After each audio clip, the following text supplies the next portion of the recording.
Continuación dejo con ustedes a la invitada especial de esta ceremonia inaugural, doctora Neus San Martí. La doctora San Martí es catedrática de Didáctica de las Ciencias y doctora en Ciencias Químicas por la Universidad Autónoma de Barcelona. Actualmente es directora del Instituto de Ciencias de la Educación de esta misma universidad y entre sus libros se destaca Enseñar, Aprender y Evaluar, un proceso de regulación continua, didáctica de las ciencias en la educación secundaria obligatoria y Aprende Ciencia, tú aprendete a escribir ciencia, cuyo equipo de investigación obtuvo el premio Rosa Sensat de Pedagogía 2002. Ha trabajado especialmente en la investigación sobre la evaluación formativa, el lenguaje en relación al aprendizaje científico y la educación ambiental, así como en la formación permanente de profesorados de ciencias. En esta oportunidad nos va a exponer tensiones y oportunidades al promover la autoevaluación de los estudiantes. Doctora Neus. Bien, buenos días a todos y a todas. Para mí es un placer volver a conectarme con muchos de ustedes y poder un poco reflexionar y volver a hablar sobre este cambio que es tan necesario en la evaluación. Y en estos momentos de cambio en la escuela, de que hemos de trabajar en muchas situaciones a distancia, etcétera, pues es un momento en el cual nos puede ayudar a este cambio. Yo he visto y he compartido con diferentes escuelas y muchas me dicen, ha sido una oportunidad para replantearnos muchas de las cosas que hacemos. También he de decir que para otras que ya habían empezado a hacer cambios ha sido volver para atrás, o sea que se da todos los ejemplos, pero es cierto que para muchos es un momento de una oportunidad para repensar todo lo que hacemos, ¿eh? Y para rehacer muchas de las ideas con las que trabajamos. Y una de ellas es la evaluación. Bien, pues entonces hoy pues he preparado unas cuantas ideas para reflexionar sobre todo en esta idea de tensiones y oportunidades. Y hablaré sobre todo de 4 tensiones y las oportunidades que nos ofrece este momento en el cual estamos, ¿eh? Fíjense que, ¿de qué hablan los periódicos? En España al menos, y supongo que en Chile también se darán muchos casos de estos. ¿De qué hablan los titulares? Fíjense que casi siempre el gran problema para las familias y para la sociedad es cómo calificar, cómo se calificará a los estudiantes en estos momentos. ¿Realmente será objetivo? Siempre hay el gran problema de la calificación. En algunos casos aluden a la falta también de medios informáticos, etcétera, y pocos a otros temas, pero la mayoría de titulares que yo me dediqué a recoger, sobre todo en el primer trimestre de pandemia, todos hacían referencia muchísimos a la evaluación, ¿eh? En cambio, era muy difícil de encontrar, vaya, ninguno encontré que se plantearan qué y cómo aprenderían los estudiantes en este nuevo contexto, ¿eh? Todos estaban preocupados por cómo se evaluaría y no si aprenderían, cuando la evaluación lo que ha de poner de manifiesto es lo que se aprende y esta es la gran duda, ¿cómo conseguimos que aprendan? Entonces, esta es la gran dificultad. Fíjense que el problema está muy centrado normalmente en que los docentes y las familias tenemos mucho estrés porque hemos de dar un feedback muy directo. O sea que se ha dado mucha relevancia al problema del feedback. O sea, en la escuela el tema es cómo enseñamos, por decirlo así, o cómo explicamos o demás, pero en este momento de pandemia sobre todo es cómo cuando los estudiantes hacen algo a distancia, cómo les damos un buen feedback, cómo lo hacemos. Y esto lleva tiempo y lleva muchas dificultades. Y además, para los docentes esto está muy relacionado con la diversidad, porque hay muchos, o sea que cada alumno es un caso y esto es el tema que nos lleva a la importancia de personalizar, pero al mismo tiempo de pensar que la idea de corrección que tenemos toda la vida no sirve, o sea, no va. O sea, que nos hagan un trabajo a distancia y les devolvamos corregido que decimos, esto no sirve para avanzar. Y este es uno de los cambios importantes. También hay mucha preocupación por la copia. Van a copiar mucho en los exámenes a distancia. ¿Cómo asegurarlo? Yo ya les digo que todos los estudios que se han hecho demuestran que se hacen más trampas en exámenes presenciales que a distancia. O sea que esta es una preocupación muy curiosa, ¿eh? Porque en cambio no somos conscientes de lo que se copia, por decirlo así, de las trampas que se hacen en los exámenes presenciales. Y yo creo que todos los que me escuchan pensarán, yo alguna vez en la vida he hecho trampas, he copiado, he hecho demás. O sea, y en cambio ahora parece que por el hecho de ser a distancia este es un problema más grande, ¿eh? Esto tampoco es verdad, ¿eh? Y aquí tienen, si quieren leerlo, pues un pequeño artículo, un estudio en el cual se ha hecho esta comprobación, ¿eh? Y ver que a distancia y presencial, pues más bien hay más problemas de copia en la presencial, ¿eh? Pero también es cierto que, como les digo, es una oportunidad para dar otra visión. Hay escuelas que han compartido con las familias. Yo les voy traduciendo cosas que les pongo lo que es en catalán, porque es la lengua de la escuela aquí, pero pongo la traducción para que vean un poco la realidad, ¿eh? O sea, he preferido poner cosas que son reales. Y aquí, pues, una escuela, cómo comparte con las familias para que también vayan cambiando su visión de la evaluación. Porque no es solo la escuela que ha de cambiar, sino también los padres y la sociedad en general. O sea que muchas de las cosas que voy a hablar, pues no es un cambio nuestro solo de los docentes, sino que es un cambio de todos, ¿eh? Y aquí pues explica, ¿eh? Cómo entendemos la evaluación, les dice a los padres de una forma muy resumida, pero para que empiecen a darnos, ¿eh? ¿Qué haremos los maestros? ¿Eh? ¿Con qué finalidad lo hacemos? Estas son las ideas importantes que se han de empezar a trabajar y compartir. Ya digo, no solo entre docentes, sino también y muy especialmente con las familias, ¿eh? ¿De qué tensiones vamos a hablar? ¿Eh? ¿Cómo pasar de una cosa que nos parece imposible a otra que ha de ser posible? ¿Eh? Pues la primera, para cambiar la visión de la finalidad de la evaluación, ¿eh? Que vamos a ver, ¿cuál es la finalidad de la evaluación? Este es un cambio que hemos de darle la vuelta y que nos lo hemos de creer, ¿eh? Y si no nos lo creemos, no se dará. El segundo de los que voy a hablar es cómo conseguir que los estudiantes se puedan autoevaluar regular. Porque siempre pensaremos, bueno, se van a poner buenas notas, se van a poner buenas calificaciones. Realmente esta tensión que nos da esta idea nos ofrece oportunidades para plantear que sean ellos los protagonistas, los que se autoevalúen, ¿eh? Otra de las tensiones es el problema del error, ¿eh? ¿Cómo vemos el error? ¿Es algo malo? Y sobre todo, cómo nos planteamos corregirlo, decirlo, ¿eh? Cómo nos planteamos ayudar a los estudiantes que vayan más adelante. Y fíjense que hablamos ahora no de un feedback, sino de un feed forward, ¿eh? Cómo ir hacia adelante. Esta es la idea importante del cambio, ¿eh? De las oportunidades que nos ofrece todo este momento actual. Y la última idea es cómo la tensión, el problema que tenemos muchos docentes, es decir, es que ha de ser objetiva la evaluación. Y claro, asumimos que objetivo es tener muchos datos y hacer muchas medias, y de eso también vamos a hablar, y la oportunidad que nos ofrece este momento de pandemia para repensarlo. Bien, estas oportunidades no hay duda que funcionan, que tienen la importancia es el trabajo en equipo, es el ayudarnos unos a otros, no es un cambio de un profesor en su aula. Todos estos cambios, todas estas oportunidades podrán aplicarse y tendrán sentido cuando es el resultado de un trabajo en equipo, de una ayuda entre unos a otros que nos vamos realimentando.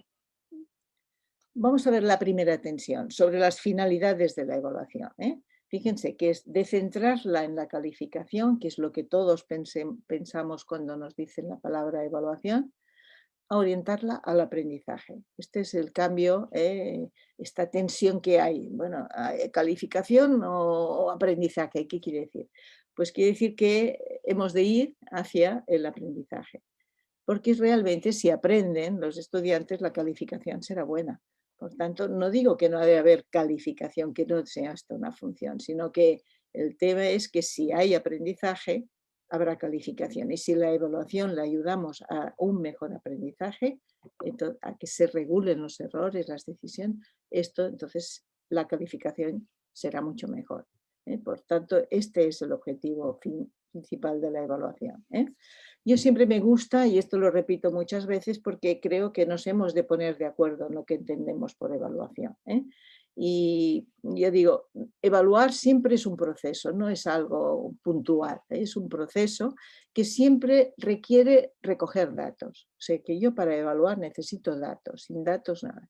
El gran cambio es que estos datos no tienen por qué ser los exámenes de toda la vida o los trabajos, sino que pueden ser dibujos, mapas, observaciones, grabaciones, vídeos, diarios, portafolios, etc.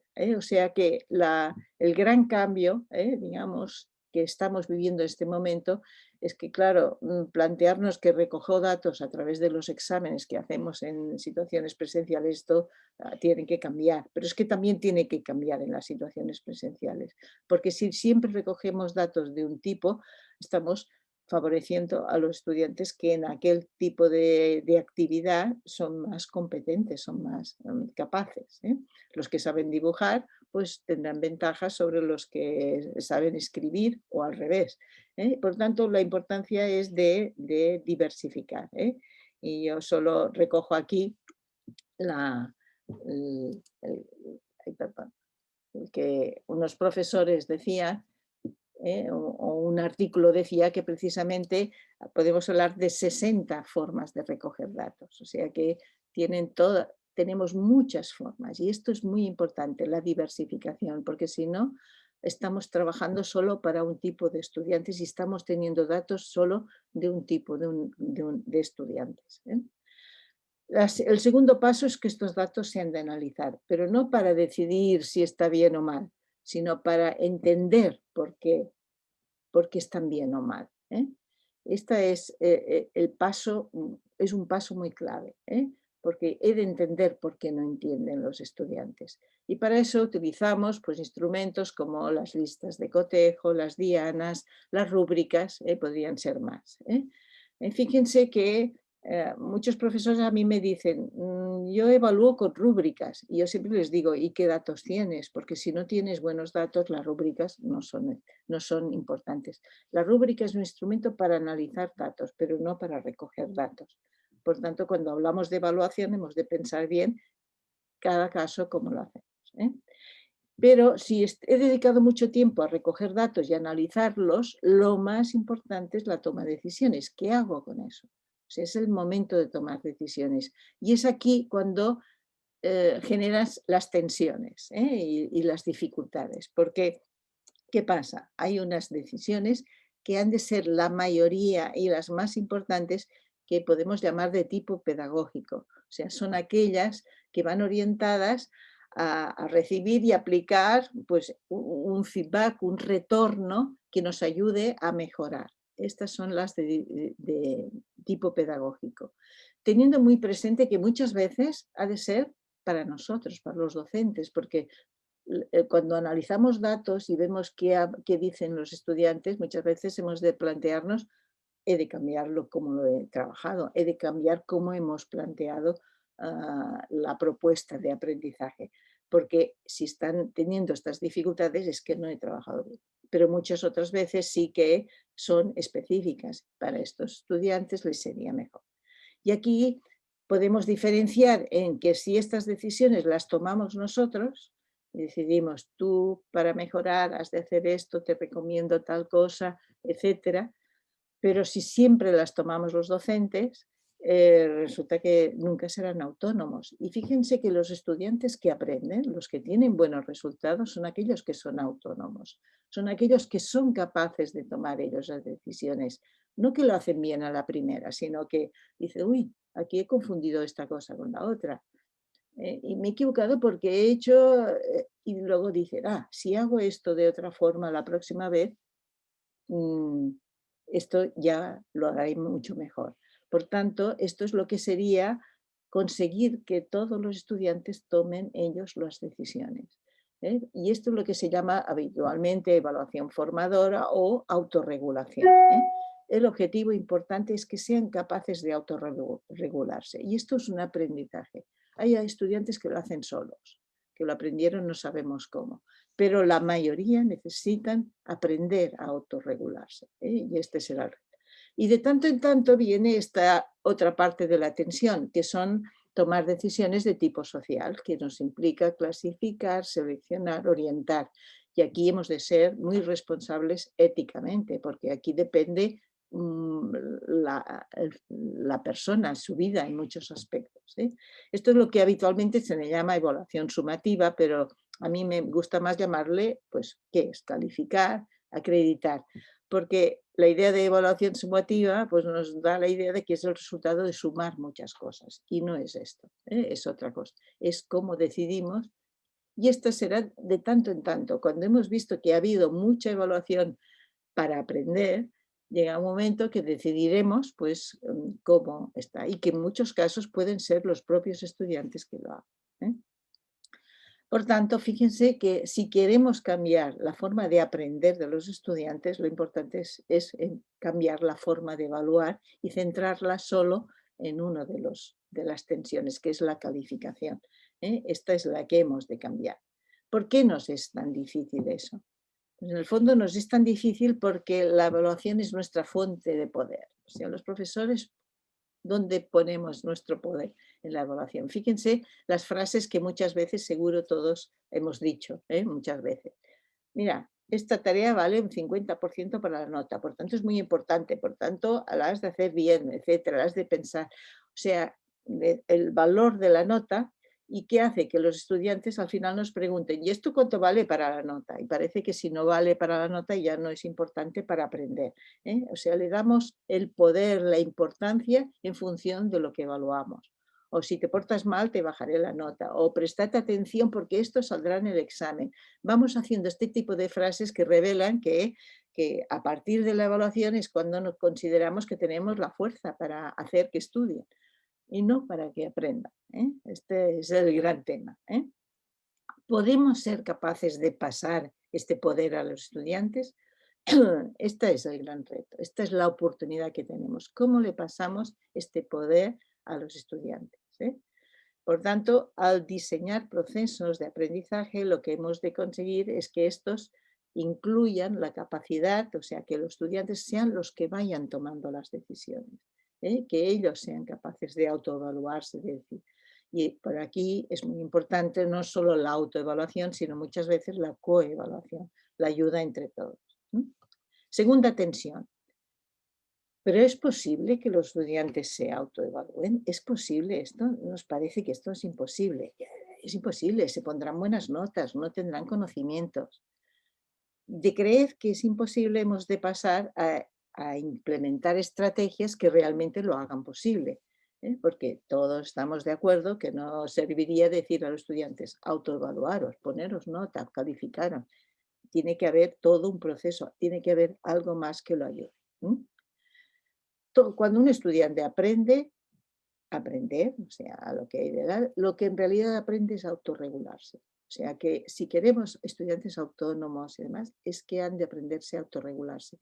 Y añado la palabra metacognitivamente, porque una autorregulación no metacognitiva sería decir, pues en este problema daba 50 y no, da 25. Y solo ponen, pues cambio, en vez de 50, pues 25. Esto no sería una autorregulación, pero no metacognitiva.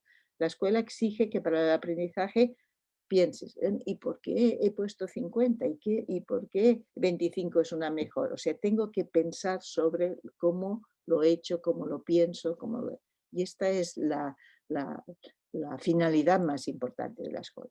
Entonces, aquí lo que hemos de plantearnos es cuáles son las condiciones para que esto suceda. ¿Qué nos dice la investigación? ¿Qué es lo que nos dicen los estudios que se han hecho? Entonces se han hecho los estudios sobre qué caracterizan las personas que saben autorregularse, que saben hacer esto.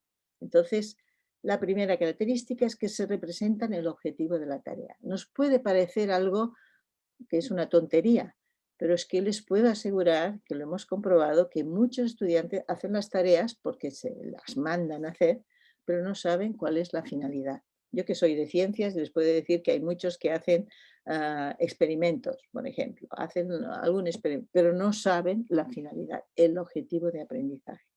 Claro, si no sé por qué hago algo, será imposible que me pueda autorregular. Lo haré, pero no sé qué. Este es uno de los aspectos clave de la capacidad, de desarrollo de la capacidad, que siempre piensen, ¿y esto para qué lo hago? ¿Eh? Otro es que lo que caracteriza a las personas que se saben autorregular es que antes de hacer la tarea piensan, ¿cómo lo puedo hacer? ¿Cuál sería el sistema? Planifican. Este es uno de los aspectos clave. Y piensan, pues para hacer esto, puedo hacer esto, esto, esto, esto.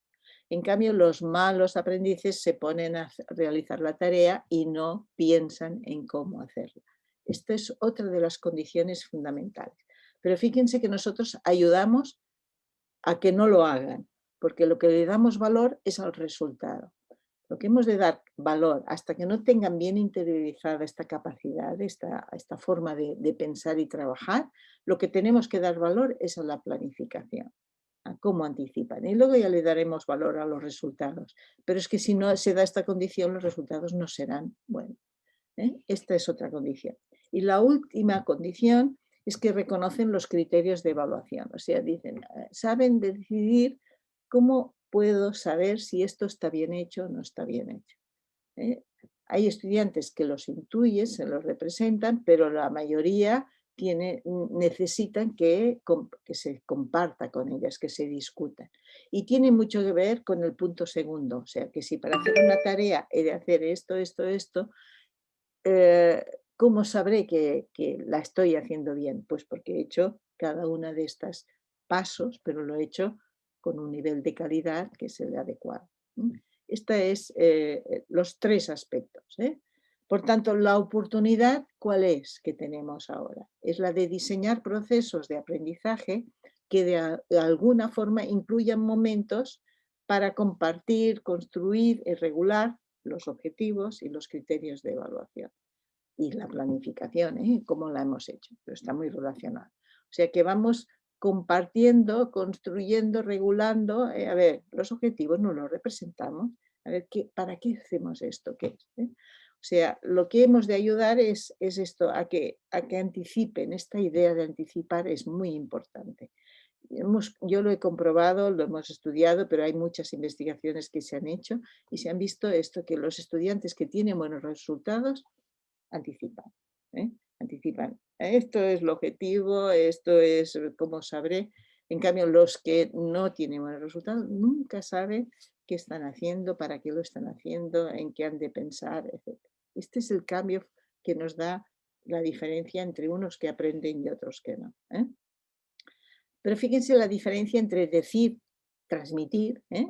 Yo digo, estos son los objetivos, estos son los criterios de evaluación, o esta es la receta que os doy para hacer tal cosa. Y en cambio, la diferencia en compartir, construir. Yo les pongo algunos ejemplos.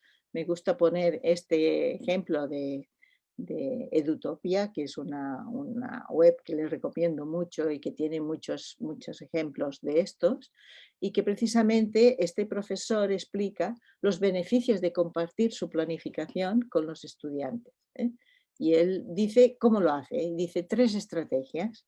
Fíjense que no es decirlos. Dice, yo les explico por qué he escogido este objetivo, porque me parece que este objetivo es importante. Por tanto, no les digo, este es el objetivo, sino que les argumento por qué este es importante. O bien les explico por qué he creado esta actividad, o sea, les hago la relación con la propuesta de hacer, con el objetivo. Esta actividad, ¿por qué es interesante? O bien, mientras estamos haciendo la actividad, no antes, sino mientras estamos haciendo, incluso a veces al final, pues nos paramos y vamos pensando, a ver, el objetivo que yo me había propuesto es este. ¿Está funcionando? ¿Creéis que lo que estamos haciendo está sirviendo para conseguirlo? Fíjense, estrategias muy diferentes de las típicas, que es la de escribir el objetivo, darlo y ya está. Y luego pasar a hacerlo de siempre, sino que está muy integrado en cómo vamos regulando a lo largo. Aquí tienen pues un ejemplo que también pongo muchas veces de esta idea de anticipación y planificación. Aquí ya les digo que primero los estudiantes han Han construido lo que llamamos una base de orientación, a ver si sale, perdón, una base de orientación que han construido todos en base a un ejemplo, un texto argumentativo que construyeron, afirmación inicial, justificación. Fíjense que esto es la base de orientación. En qué de pensar siempre que de hacer una argumentación, en cuál es la afirmación inicial, en cómo justifico esta evaluación, etc. Y aquí la profesora recogió los acuerdos que llegaron con este ejemplo que trabajaron inicialmente. Pero ahora, para ver si son competentes y lo saben, no es en aquel texto, sino que han de buscar otra situación en la que se vea que saben transferir. Y así, igual que el ejemplo que les pone arriba era sobre los plásticos, si es un problema, son un problema los plásticos y habían de argumentar sí o no ambientalmente, aquí les pedían pues el problema del agua, ¿qué hemos de hacer para que el agua, se puede acabar el agua algún día? ¿Qué hemos de hacer para conservarla? Y fíjense que la primera es, antes de escribir el texto, van planificando parte a parte. La afirmación inicial, que tiene el ejemplo, y el estudiante va proponiendo qué diría, y cada estudiante hace sus propuestas. Luego, ¿qué hacen? Después, en compañeros comparan. Ah, yo he puesto esto, tú has puesto lo otro. Entonces sugieren ideas, van haciendo, etc. Y al final escriben el texto. Claro, están de acuerdo, supongo, que el texto que escribirán será de mucha más calidad. Entonces, esta calidad hace que la autoestima mejore, que te da idea, porque si corregimos, si pedimos una actividad y la hacen mal y les pedimos que la mejoren, esto no anima a nadie, esto desanima a todos. Por tanto, lo importante es prever, la prevención. Fíjense que este es todo un ejemplo de cómo hacer la actividad que al final el texto que escribe, las probabilidades de que sea de calidad es muy alta y será mucho más fácil y verán mucho más fácilmente que han de mejorar. O bien este otro ejemplo en que comparten los criterios de evaluación. ¿Cómo los hacen? Aquí vienen de escribir la primera vez que se les pidió escribir, redactar un informe de una experiencia en laboratorio. ¿Cómo lo hizo el profesor? La primera vez lo hizo a partir de darles ejemplos de buenas producciones, o sea, ejemplos de informes hechos por compañeros, otros cursos, otros años, que el profesor había guardado como buenos. Y en equipo leen estos informes y han de deducir qué de hacer siempre que necesite hacer un informe, ya lo ven, qué de hacer esto de alguna forma coincide con lo que sería la planificación, en qué de pensar para hacerlo, y si alguno de estos aspectos ya no está, pues ya no sería un buen informe. Por tanto, estos son lo que llamamos criterios de realización, que coinciden con la planificación. Y luego decimos, ¿estará bien hecho? Sí, y aquí son los de calidad. ¿Cómo sabemos que es de calidad o no? Aquí no es una rúbrica, es otro sistema, lo digo para que vean que hay muchos medios, no siempre hemos de caer en la idea de hacer rúbricas, sino que hay otros medios en los cuales vamos viendo, acordamos que sería de calidad. Pues yo ya les digo que, por ejemplo, la mayoría de estudiantes no piensa que ha de tener un título. Entonces la profesora, cuando ponemos en común, cuando se discute, el profesor pues dice, a ver, ¿y no tendría que tener un título? Entonces todos piensan que sí, hay un acuerdo y discuten cómo sabremos cuáles son los criterios de calidad. Y así con todos los aspectos que han pensado que ha de tener un buen informe. Ahora, lo importante es que este resumen que han consensuado, que quiere decir tiempo para construirlo, luego sirva para toda la escolaridad. Esto si lo hacemos nosotros a los 12 años, este sería un ejemplo que se ha trabajado a 12 años, 13 años, luego cuando tienen 16 han de utilizar lo mismo, no se ha de volver a hacer cada vez. Quiere decir que los profesores nos hemos de poner de acuerdo, y hemos de compartir. A ver cómo quedasteis con tus alumnos, pues vamos a utilizarlo los distintos años en distintas experiencias. Hemos comprobado haciendo estas cosas que, claro, mejora muchísimo la calidad, y no es siempre, a ver, este profesor que quiere. No, todos vamos en la misma línea y todos estamos de acuerdo en que estos son buenos criterios para hacer, en este caso, este tipo de actividad. Preguntando a los estudiantes qué les había sido más útil aprender a distancia, esto es muy interesante porque hice yo una encuesta y pedí a varios, solo recojo 2 casos, pero la mayoría eran en esta línea. ¿Qué me dijeron? Pues la profesora, por ejemplo, nos envió un vídeo en el que nos explicaba 2 maneras de cómo ella resolvía un tipo de problema. Fíjense que en esta frase detrás hay que les explicaba el objetivo y la planificación. O sea, el objetivo era resolver tal tipo de problemas y la planificación, cómo ella lo hacía. Porque pensaba que eran buenas opciones, con lo cual, de alguna forma, les hablaba de los criterios de evaluación. Y también les decía qué le había costado más cuando ella era joven, que esto también lo tuvo que aprender, lo habló, y cómo había mejorado. Y les daba ideas para la mejora, para el autofit, para ir adelante. Fíjense, esto los estudiantes lo valoraban muchísimo. O sea que los estudiantes valoran mucho cuando la profesora se acerca. Esto fue muy interesante, cómo caracterizaban las experiencias que les gustaban. Y eran las que el profesor no iba de sabio y decía todo, sino que se ponía en lugar de ellos y les daba. En este caso era parecido, en este caso era nos ha pedido hacer un diario con la finalidad de aprender a escribir mejor, o sea, objetivo. Y nos ha puesto ejemplos de cómo ella lo hace y de otra persona. Fíjense, la planificación detrás, ejemplos, pues como lo hago implícitamente había la planificación y al mismo tiempo teniendo en cuenta la diversidad, porque no hay una sola forma de hacerlo, pueden hacerlo de formas diferentes, no todos planificamos un texto de la misma forma. Y nos ha dicho porque son buenos ejemplos y estaban los criterios de evaluación. Fíjense cómo de alguna forma los estudiantes mismos intuyen que detrás de estas experiencias que les plantean, estas demandas que les hacen los profesores, estos profesores, había las ideas que les he dicho antes que eran necesarias para su autoevaluación.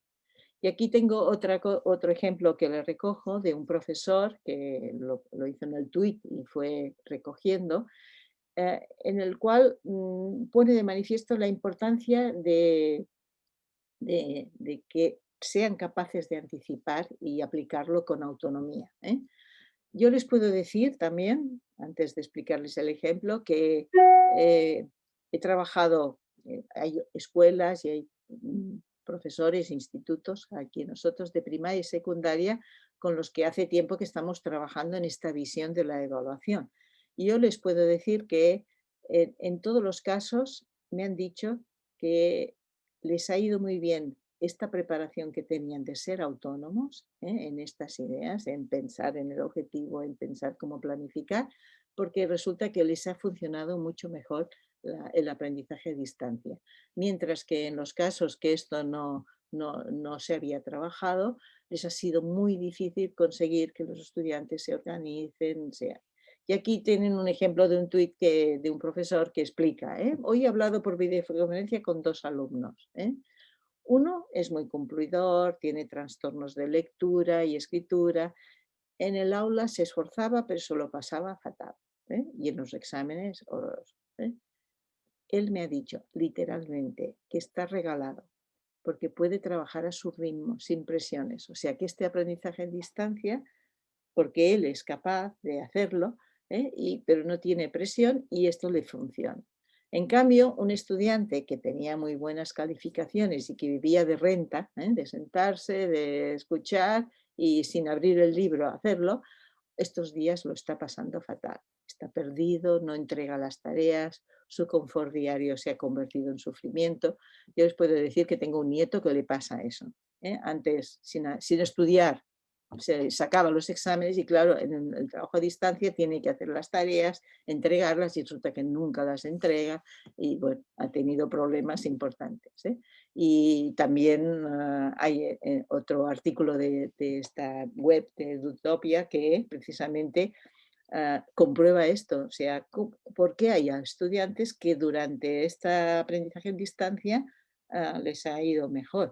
Y detrás está esta idea de de ser más autónomos, ¿eh? Y esta es la tercera tensión, entre considerar el error como algo malo a percibirlo como algo necesario para aprender. Este es un cambio importante, ¿eh? Y de creer, muy relacionado, que los docentes somos los que hemos de corregir los errores o, o que hemos de promover, la diferencia, que hemos de promover que los propios estudiantes sean los que se corrijan. De hecho, la palabra corregir la utilizamos mal, porque nosotros no corregimos, solo se puede corregir quien se ha equivocado. Y esta es una idea clara, ¿eh? El error es bueno. Este es un cambio total que hemos de hacer. Los estudiantes esconden los errores, copian, intentan disimular lo que no saben. No, el error es el punto de partida. Si no nos equivocáramos, no aprenderíamos, ¿eh? Pero eso requiere encontrar caminos para avanzar y aquí hemos de tener muy en cuenta la diversidad. No todos son iguales, hemos de dar posibilidades de abertura, ¿eh? Y ya les digo, el tiempo que nos dedicamos a corregir, incluso a distancia, es el más inútil, ¿eh? La gran mayoría de estudiantes no mejoran a partir de que les devolvamos los trabajos corregidos, ¿eh? Por tanto, este no es el reto nuestro. El reto nuestro es cómo diseñar la forma de trabajar, incluso a distancia, que haga que se corrijan ellos o se corrijan entre ellos, ¿eh? Estas son las dos posibilidades. Entre ellos también funciona, pero en cambio que el profesor nos dediquemos a corregir no sirve para nada, no mejoran. Esto se han hecho investigaciones, no mejoran porque les devolvamos los trabajos corregidos, hay que decirnos, ¿eh? Lo clave es el feedback, ¿eh? O sea que esto que llamamos corregir, en realidad lo importante, si acaso, es cómo damos el feedback. Y el feedback no es importante decir esto está mal o esto está bien, o decir ya, esto lo harías como aquí, pues esto lleva acento, esto en vez de escribirse con números, se escribe con letras. No, hemos de ver que el estudiante ha de percibir qué es, cómo puede mejorar, cómo puede ir hacia adelante. Y esto es muy difícil porque esto lo hemos comprobado, esto está costando muchísimo, lo van a ver con algún ejemplo, porque no lo hacemos, los estudiantes no tienen buenos modelos nuestros. Por ejemplo, les digo aquí un ejemplo de producciones, de formas de recoger datos, que va muy bien, los mapas de pensamiento, porque, claro, a partir de comparar los mapas, que son muy diversos, no es el mismo texto que todos han escrito y han hecho todos igual, sino muy diversos, en este caso era sobre los números decimales, cómo que son y cómo trabajar, cómo operar con ellos, ¿eh? Fíjense que esto posibilita muy bien comparar, identificar errores e inferencias que se hacen, cosas que se imaginan, y reconocer que hay estrategias mejores que otras, y con lo cual se pueden dar y recoger o sea, ideas para mejorar. Esta idea yo la incorporo, pero esta no me parece. ¿Me entiende? O sea que esto da muchas posibilidades para la mejora entre iguales, esta regulación, esta corrección. Aquí tienen ejemplos de guiones, de preguntas. Lo que insisto que las más preguntas no es qué he hecho bien o qué he hecho mal, sino por qué no lo he hecho bien o incluso por qué lo he hecho bien. O sea, siempre ha de haber entender por qué no lo hago bien y siempre decir, finalizar siempre cómo mejorar. O sea que cuando dos estudiantes se autocoevalúan, el compañero no le tiene que decir esto lo has hecho bien, esto está mal y ya está, sino que te sugiero para mejorar. Si no acaba así, no sirve para nada, ¿eh? O sea, lo importante siempre es pensar sobre el problema y demás. También los profesores lo hemos de hacer. O sea que los profesores también nos hemos de reunir y pensar, mira, los estudiantes están haciendo esto, ¿qué hemos de mejorar? ¿Por qué no ha funcionado esto? ¿Qué es lo que tengo que hacer para mejorar? Por tanto, los profesores también hemos de darnos un feedback entre nosotros y ayudarnos a mejorar, ¿eh? Y fíjense que se trata que muchas veces los profesores nos dedicamos mucho tiempo, si acaso, a compartir programaciones, pero poco tiempo, y no casi nunca hacemos, a compartir qué han hecho mis alumnos, qué han hecho tus alumnos, qué dicen y qué hacen, y a ver entre todos qué vamos a hacer. O sea, hemos de tener datos sobre lo que sucede. Y sobre estos datos es los que hemos de discutir, no sobre qué teóricamente sería para hacerlo mejor, sino sobre los datos. Y bien, a ver si avanzamos. La última tensión, y ya termino, es esta de la calificación. O sea, yo veo que uno de los grandes problemas es que hay una tensión en que he de ser objetivo en el momento de calificar. Y para ser objetivo tengo que tener muchos datos y muchas columnas, aquello de la libreta de calificaciones con muchas columnas y tengo muchos datos y al final hago una media y me sale. Y hemos de pasar de esta idea a reconocer, que es muy difícil, que la calificación más objetiva es la que es el resultado de la triangulación. ¿Qué quiere decir esto? Que un estudiante, después de haber hecho un proceso de aprendizaje con lo que tiene y demás, puede decidir pues, cuál cree que es la calificación que merece y será objetiva si comparando con la del docente, con la de compañeros, incluso de las familiares, todos están de acuerdo. Sí, realmente este es tu nivel de aprendizaje. Tu nivel de aprendizaje podría ser, depende, si lo ponemos con números de 7, si lo ponemos con notables o esto, la forma, esto no es lo importante. Lo importante es que sea el estudiante que pueda hacerlo y lo contraste con otros puntos de vista. Si hay acuerdo, es lo más objetivo que hay.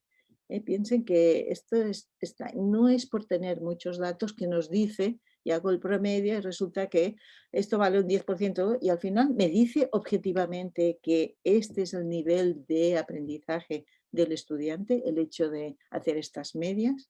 Este es el gran reto y un gran cambio. ¿Qué nos dice un profesor? Lo digo para que veamos. Esto lo recogí, no lo conozco este profesor, lo recogí en un tuit y os lo traduzco, si me queréis conectar, que dice precisamente, primera evaluación en 12 años de profesor que no estoy angustiado por las notas. Se han autoevaluado, coevaluado, hemos razonado las mejoras. Nada tiene que ver con hacer exámenes y darles la nota. Qué sensación tan gratificante. Ahora, lo que tengo claro y es que esto lo han tenido que hacer en base a evidencias, ¿no? Es decir, yo creo que merezco un 6, ¿no? Tienen que decir, yo creo que merezco un 6 porque, por ejemplo, al inicio lo hacía así, al final lo hago de esta forma. He visto que sé aplicar este conocimiento a estos nuevos contextos, situaciones. Puedo ver que he alcanzado el objetivo que nos habíamos propuesto, he aplicado una rúbrica a esta actividad y he visto que estaría aquí. O sea que han de dar argumentos, no puede decir mi nota es esta, sino argumentos. Y estos argumentos son los que vamos a comparar y discutir y triangular. Los estudiantes pueden hacer los informes, escriben las familias. Yo les he traducido un trozo, es mucho más largo lo que dice el estudiante, pero aquí os pongo ámbito lingüístico. Pues en este trimestre he ido trabajando, o sea, cómo hacen ellos el informe a las familias. En vez de pasarnos perdiendo tiempo nosotros haciendo el informe, hacemos que lo hagan ellos. E incluso con estos profesores de este centro, con los que trabajo mucho desde hace tiempo repensando la evaluación, me explicaban que, claro, uno de los problemas es que como esto va a las familias no tienen que haber faltas de ortografía, tienen que estar bien escritos y que al final habían decidido utilizarlo como texto en la clase de lengua. O sea, que en la clase de lengua, en vez de corregir dictados o textos diferentes, revisaban a ver cómo has escrito esto y vamos a ver cuáles son las faltas, se ayudaban entre ellos, un compañero mejoraban, etcétera. O sea que dedicaban 1 o 2 días a mejorar la redacción que habían hecho para que los padres. Y aquí pues explica este tipo de cosas. He hecho los deberes, aunque algunos días no lo he hecho, empiezo las frases, etcétera. Y me comprometo al final, también dice cosas que hace bien, comprendo lo que lee, me gusta mucho leer, etcétera, o sea que hay de todo, los adjetivos me cuestan más, es un tipo de redacción de estudiante, pero que funciona mucho. Dice, me comprometo a hacer el trabajo que me pongan y los deberes y a trabajar más. Uno de los problemas que tenemos es este, que casi siempre lo que los estudiantes se comprometen es a hacer trabajar más, ¿eh? Y deberíamos hacer otras cosas. Ya voy terminando, ¿eh? Aquí tienen ejemplos de preguntas estratégicas y es interesante que las familias también opinen, ¿eh? Y interesante la propuesta, ¿eh? Igualmente no sabe, intuyen esta idea. La familia detecta que no le falta tomar decisiones y estrategias, pero les aseguro que las familias valoran mucho esta forma de informar e incluso familias que los padres tienen muchas dificultades de escribir o porque, por ejemplo, una familia china, pues decía, yo le he dicho a una vecina que me escriba este informe. O sea, que hacen la red. Lo valoran muchísimo porque es una forma que les ayuda mucho a entender las dificultades. Y ya termino, ¿eh? Estamos inmersos en un momento de cambio y todo cambio comporta pasar de la certeza a la incertidumbre. O sea, como lo hemos hecho toda la vida o como lo ha hecho, esto nos da certeza. Y en cambio, empezar a hacer todos estos cambios, estas oportunidades que nos da el momento, pero están relacionados con la incertidumbre. Igual que hay la incertidumbre de que no sabemos qué pasará con la pandemia y cómo terminaremos, pero hay la incertidumbre también de cómo en la escuela hemos de avanzar hacia nuevas formas de hacer, que seguro que las primeras veces no nos saldrá bien. Entonces, Mirio, que es un referente y que todo lo que escribe es muy interesante, y dice precisamente, comporta pasar de un paradigma fundamentado en certezas a un paradigma en el que la incertidumbre introduce la aventura intelectual. Y esta es una idea que para mí es clave. Nos hemos de ser aventureros, nos hemos de aventurar, porque si queremos seguridades, no iremos hacia adelante, estaremos siempre donde estamos. Muy bien, pues yo termino aquí y ahora estoy abierto a sus preguntas, a todo lo que les pueda interesar y podemos ir matizando, hablando y mejorando un poco las ideas de las que he ido hablando. Efectivamente, en esta modalidad virtual hemos recopilado las consultas de nuestra audiencia para la doctora Neus San Martín. Vamos a comenzar, doctora, con esta consulta de Lorena que le pregunta qué orientaciones le daría a los programas de formación del profesorado en Chile para promover la autoevaluación a nivel universitario y a nivel escolar. Bueno, a ver, la primera por ejemplo, ya les digo que una de las cosas que he constatado siempre es que en los programas universitarios, por ejemplo, de formación de profesores en general, la evaluación es el último tema. No sé si estarán de acuerdo, ¿eh? Siempre se empieza como... y al final el último tema, la evaluación. Y yo siempre digo que habría de ser el primero. Este sería un cambio ya muy importante, porque ya con esta estructura típica de que pensamos la evaluación siempre al final, pues claro, no cambiaremos la idea de que la evaluación es para aprender, por tanto se aprende desde el inicio. Por tanto, yo diría que este es uno de los aspectos clave para empezar. Esto además lo han comprobado en mi universidad, que los estudiantes que cuando hacemos la formación de profesor, aún la hacíamos hasta ahora casi, siempre el tema de la evaluación era el último. Y estos últimos años me pedían a mí los compañeros que hiciera yo la conferencia para hablar sobre este tema, y era la última de toda la serie de conferencias. Y los mismos estudiantes dijeron, no, queremos antes, porque claro, la última ya hemos preparado lo que vamos a hacer en el práctico y resulta que esto nos transforma todo, nos hace cambiar todo. ¿Me entienden? O sea, este es un cambio que yo diría que es fundamental. Y el siguiente es este. Las tres ideas esta, los objetivos. ¿Los tenemos claros? ¿Cuáles son los objetivos de aprendizaje? ¿Los compartimos? ¿Cómo vamos a hacerlo? Esta es una idea. Esto es aspecto importante. Y cuando digo objetivos, no pensemos en la idea clásica del objetivo que nos han enseñado toda la vida de redactar, sino plantearnos muy bien con los estudiantes que puedan reconocer cuál es la finalidad de lo que vamos a hacer, para qué les va a servir todo esto que estamos haciendo en clase, para qué les va a servir. Si no ven esta relación, pues harán las tareas porque las mandamos, pero no las harán para aprender de verdad. Por tanto, la primera cosa, y esto requiere ponernos de acuerdo a los profesores, ¿estamos de acuerdo? Porque hay muchos, lo ponemos el objetivo, pero luego no hacemos otras cosas. El objetivo es una cosa para la inspección o para los gestores de la universidad que nos piden un papel que pongamos los objetivos, pero luego no somos nada coherentes, hacemos otras cosas. Por tanto, esto, darle un valor a la idea de objetivo, de finalidad real, y que sea compartido. Y luego los criterios de evaluación, también discutirlos, estaría mismo. Que por tanto, estos criterios de evaluación han de estar muy relacionados con los objetivos. O sea, ¿qué hemos de evaluar? Pues si se alcanzan los objetivos. Si se fijan, en la mayoría de casos, los profesores, cuando yo veo en la universidad, también nos pasa, y en la escuela no hay que decirlo, que lo que evaluamos muchas veces no tiene que ver con los objetivos. Claro, entonces son cosas que se dicen pero no se hacen. Entonces hemos de ver, cuando estoy evaluando, cuando estoy proponiendo esta recogida de datos para saber qué han aprendido y cómo van aprendiendo, esto tiene que ver con el objetivo que nos habíamos propuesto. Estoy evaluando objetivos y ya verán que esto hemos de cambiar muchísimas cosas, porque muchas veces no hay interrelación. Eso para empezar, luego Mm. esto podría Sí, continuar. pues.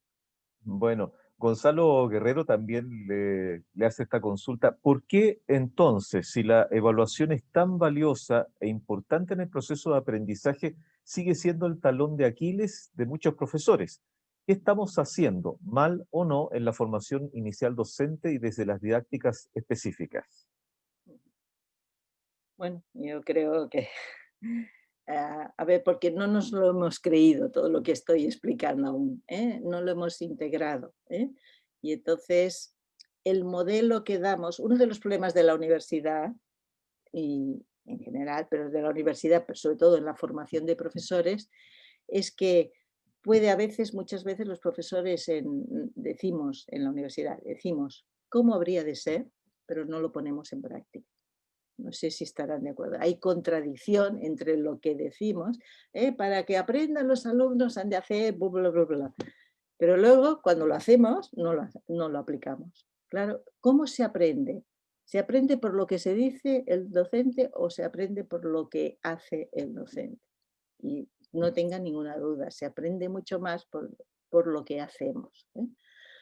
Por tanto, fíjense qué ejemplos les he puesto que hemos visto que son los que funcionan, en los que hay metarreflexión del profesor. O sea, que el profesor se pone en lugar del alumno y explica cómo él lo hace para aprender.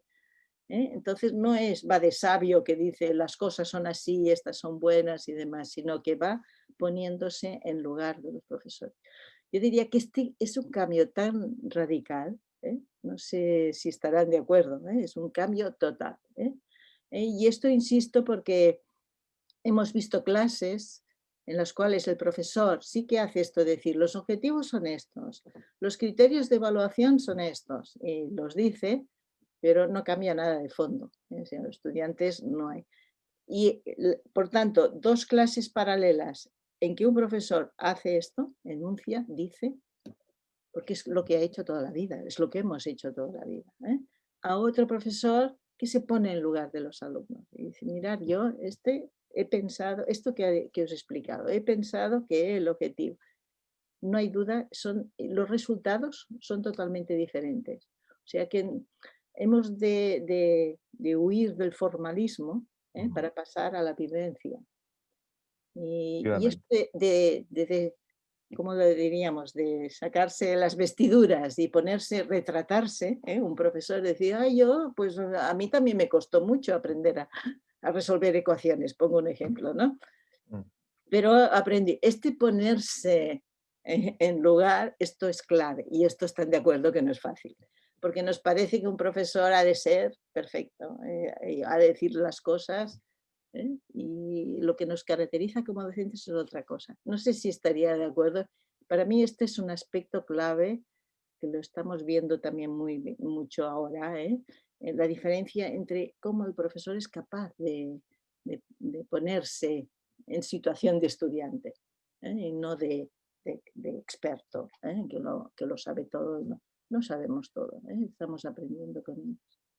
Muy bien. Santiago Andrade tiene una duda en torno al comentario que hizo respecto a la copia en este contexto, y es si considera que es lo mismo hablar de aprendizaje a distancia que aprendizaje en el contexto de pandemia, pensando en la predisposición que tiene el estudiante en uno u otro contexto. Dice, para ser más corto, es si considera que el aprendizaje en línea o a distancia es lo mismo que el aprendizaje en contexto de pandemia. Bueno, a ver, en cuanto lo que se hace, yo diría que es lo mismo. Lo que es diferente es el contexto. O sea, el contexto de pandemia tiene unas emociones, unos sentimientos, unas dificultades de vida, esto es lo que cambia el contexto. Pero yo diría, tampoco es que sea muy experta en eso, pero yo diría que en cambio, lo que serían las actividades, las formas de trabajar, irían en la misma línea. Ahora, ¿qué cambia? Lo que sí que, y creo que es muy importante, las emociones, las dificultades. Claro, un aprendizaje a distancia de un adulto, que es lo que se ha hecho normalmente, no es lo mismo de un joven o de un niño más de edades pequeñas, porque claro, se encuentra con una situación totalmente nueva de aprendizaje. Pero sí que yo creo que las estrategias y las formas de trabajar no tendrían por qué ser a la larga diferentes.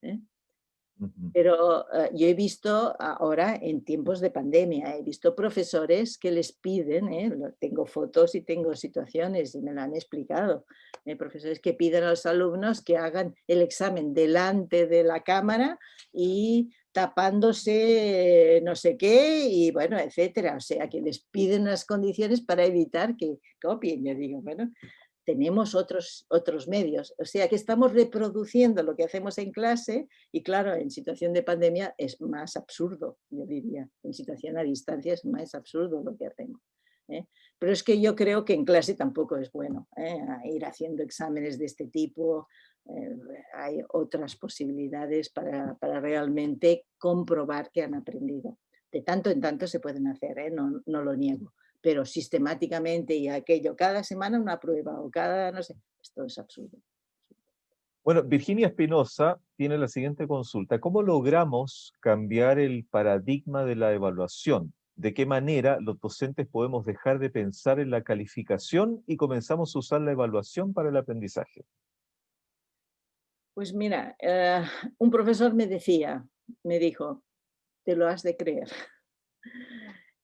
Yo a mis estudiantes, porque claro, es que los estudiantes y las familias muchas veces te van pidiendo, ¿no?, la calificación y bueno, y los estudiantes, bueno, pero esto ¿cuál es la nota? ¿Cuál es la nota? Entonces el profesor me decía, yo lo que les digo a mis estudiantes es que yo me lo creo. Yo me creo que si no os doy las notas ahora, si no lo hacemos de esta forma, si lo hacemos de esta forma la evaluación, vais a aprender más, vais a tener más éxito. Yo me lo creo. O sea que la primera idea y yo creo, esto me parece importante, ¿no? Nos lo hemos de creer, porque si yo ya dudo, yo estoy inseguro, yo, ay, ¿qué va a pasar? No sé qué, pues no, no va a funcionar porque los estudiantes no los vamos a atrapar. ¿eh? Y además ha de ser muy persistente, ya les digo, los profesores que lo han hecho, pues dice que han tardado, algunos dice más de 6 meses, porque hay que dejar que los estudiantes les fueran pidiendo por la nota. O sea, y muchos dirán, bueno, es que la nota nos la obliga el ministerio, bueno, las autoridades, las normas, las reglativas. Bueno, se puede hacer la nota al final. Lo que no tiene sentido, a ver, nos exigen una calificación al final del trimestre, normalmente. No nos exigen cada semana dar una calificación o cada 15 días. No sé si están de acuerdo. Lo hacemos porque queremos, porque nos parece, porque lo hemos hecho toda la vida, pero no nos lo exigen. O sea, que no podemos excusarnos en la administración, sino que en la administración, pues bueno, al final del trimestre nos ponemos de acuerdo, nos vamos a calificar y como les he dicho, se puede hacer.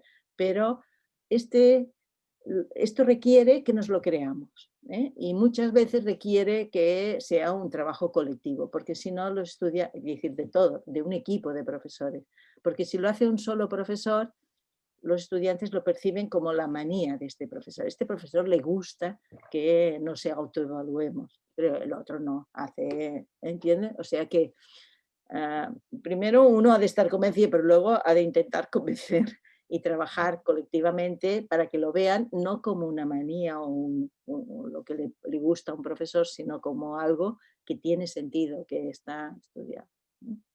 Pero yo digo que esta idea de convencimiento de uno es clave en eso. Nos lo hemos de creer y hemos de estar seguros. Bueno, Gina Navarro tiene otra consulta. ¿De qué manera se puede ir incorporando e ir abriendo la dimensión evaluativa a los y las estudiantes para que también comprendan sus propósitos? Bueno, esto sí me parece importante porque yo les he explicado aquí en una hora, en menos de una hora, 40 minutos, pues todo un proceso que en la mayoría de centros yo les digo 3 años.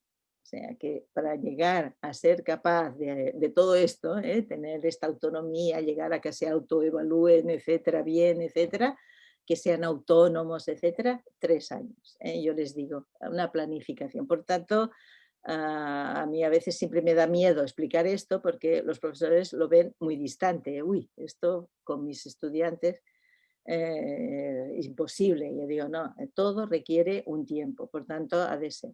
Y aquí es muy, en las experiencias que yo tengo de trabajo en equipos de profesores, porque como les digo, esto es importante, que sea un equipo de profesores que estén trabajando en esta línea, lo que vemos es que el primer año es el de perder el miedo, por decirlo así. O sea, empezar a hacer pruebas. Vamos a hacer, pero no haces un cambio revolucionario. Normalmente el primer año vas haciendo pruebas y que los estudiantes puedan ir percibiendo que, bueno, que sí, que va. Ya les indico que con los estudiantes el cambio mayoritariamente se produce en 3 meses. O sea que en 3 meses empieza, pero durante 3 meses tú has de estar muy seguro, porque estos 3 meses has de quererlo, ¿me entiendes? Pero vas haciendo pruebas, vamos a ver, vais a coevaluar, vamos viendo, y en 3 meses normalmente hay estudios que lo ven que es cuando hay estadísticamente, no quiere decir que hay profesores que me han dicho, pues yo he necesitado 6 meses. Normalmente necesitas más tiempo cuando es solo un profesor o dos. Cuando es el equipo, con 3 meses ya hay el cambio y los estudiantes empiezan.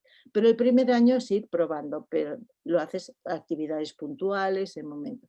En cambio, el segundo curso ya es, lo hacemos en equipo, o sea, de forma coherente el equipo. Porque el primer año un profesor hace una prueba, otro profesor hace otra, pero no es... Y en cambio el segundo se plantean coherencia. O sea, a ver cuál es la coherencia en la evaluación. En algún tipo de competencia se lo plantean normalmente casi siempre por el escrito, ¿no? La expresión escrita. Vamos todos a ser coherentes cuando evaluamos, porque todos pedimos escribir a los estudiantes, tanto el de ciencias como el de sociales, como el de lengua, como el de matemáticas, todos pedimos escribir. Entonces, y el tercer año es en el que ya se consolida. O sea, en el tercer año ya, ya no, ya todo, la mayoría de profesores ya son capaces de innovar, de inventar, de crear, de no estar pendientes y seguros. Este es un proceso normal, por tanto, yo sí creo que es, es necesario que cuando trabajemos y cuando nos lo planteemos también en la universidad, que hagamos planteamientos a 3 años vista. No es ahora lo planteamos y cuando ustedes que empiezan el curso dentro de un mes o lo que sea, ya vamos a implementarlo. No. O sea, si quieren trabajar de esta forma, necesitan plantearlo a medio plazo. Y ya digo, un plazo de 3 años acostumbra a ser el idóneo.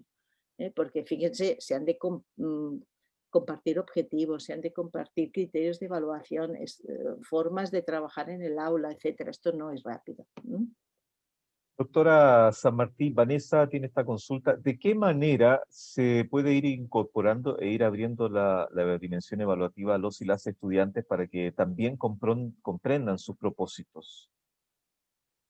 Bueno, yo creo que ahora esto un poco lo hemos contestado antes, ¿no? En la idea misma que he ido diciendo, o sea, es un proceso lento, ¿eh? Por tanto, ya les digo, si sus licenciaturas, sus estudios, pues tienen varios años, y yo lo digo también en la escuela, empezar por los pequeños, digamos, en la escuela secundaria les digo, mejor empezar en segundo que no en primero, que no en tercero, en cuarto. Y además digo, en primero se han de poner los profesores más convencidos y que tengan más calidad, bueno, más empatía y más capacidad. No sé si estarían de acuerdo. O sea, se ha de ser estratégico si queremos conseguir que los estudiantes lo acepten, lo incorporen, ¿eh? Pero como decía antes, lo primero es ser modelo. O sea, que nuestra evaluación refleje esta visión de evaluación que estamos diciendo. Si decimos que la evaluación ha de ser así, y cuando hagan las prácticas lo habéis de hacer así, pero nosotros hacemos una evaluación clásica, los exámenes de toda la vida, las notas, la no relación entre objetivos y qué evaluamos, etcétera, no servirá de nada, ¿no? O sea, la primera idea es ser coherentes. Nosotros, nuestra forma de hacer con lo que predicamos. Y sí que diría poner el acento, empezar por los primeros cursos, porque cuando ya llevan están muy ya tienen mucha incorporado unas técnicas, ya lo tienen muy rutinizado, una forma de trabajar, es mucho más difícil. Pero cuando uno empieza una etapa, está Ujú. dispuesta a cambios. Es que sí, estamos todos. Cuando empezamos ahora que estamos, ustedes que estarán pensando en el principio del nuevo curso, es un momento de pensar en cambios. En cambio, a mitad de curso cuesta más. Pues igual en un proceso de formación. El primer curso yo siempre digo, mejor empezar, ¿eh? Ujú. También se puede hacer en otros, pero ya cuesta más que los estudiantes lo entiendan, lo acepten, ¿eh? Porque no están dispuestos a hacer cambios cuando todos los otros cursos Ujú. anteriores lo han hecho. ¿Mm? Bueno, Lorena Rojas nos entrega esta consulta para la doctora Neus San Martí.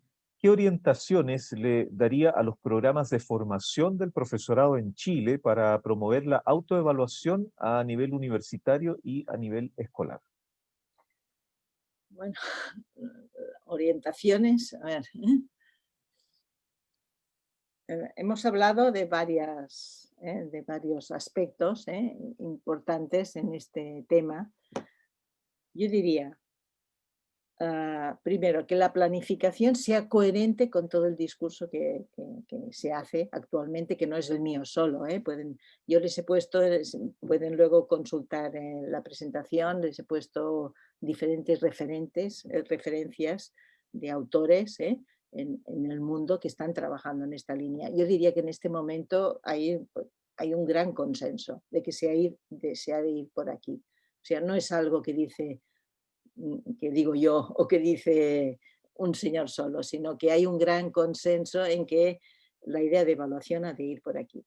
Por tanto, esto es lo primero que hemos de estar, insisto, convencidos de que no es una teoría, sino que ahora lo que antes era una teoría, una propuesta, ahora cada vez más es una teoría consensuada, consensuada y visto que la práctica funciona. Por tanto, estas ideas tienen que estar reflejadas en la planificación. Yo vuelvo a insistir, no sé si me estoy repitiendo, pero vuelvo a decirlo.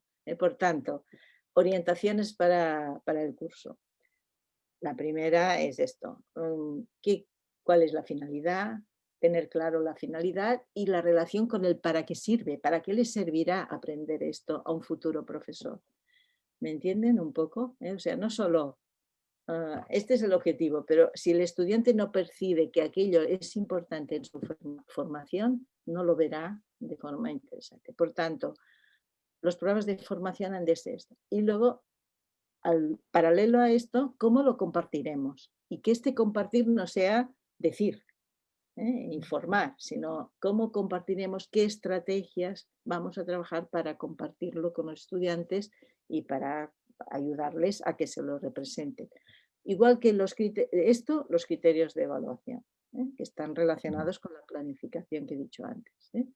Lo mismo, los programas de formación tenemos que tener claros los criterios de evaluación. Yo no les he hablado de las rúbricas, se podría haber hablado de rúbricas, etcétera, pero para mí parece que ahora lo moderno es la rúbrica. Yo digo, hay muchas formas de explicitar los criterios y al final los estudiantes están hasta arriba de rúbricas. Todos le ponemos rúbricas y demás.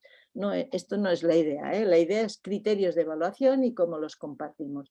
Yo les he recogido aquel ejemplo para que vean que es otra forma de poner los criterios de evaluación, el ejemplo aquel del informe de laboratorio, que no es una rúbrica, pero es igual, es lo mismo, la misma idea. Me explico un poco. Por tanto, pero ¿qué lo hemos y cómo lo compartimos? Siempre, ¿cómo ayudamos a que estos criterios, que sí que habremos pensado los docentes, pero cómo conseguimos que salgan de los estudiantes, que ellos los formulen, se los hagan, se los apropien? Esta sería la idea importante. Yo diría que las orientaciones importantes de cambiar la evaluación es en esto. Y luego dar mucha importancia, que es el tema clave, al feedback, en esta idea de feed forward.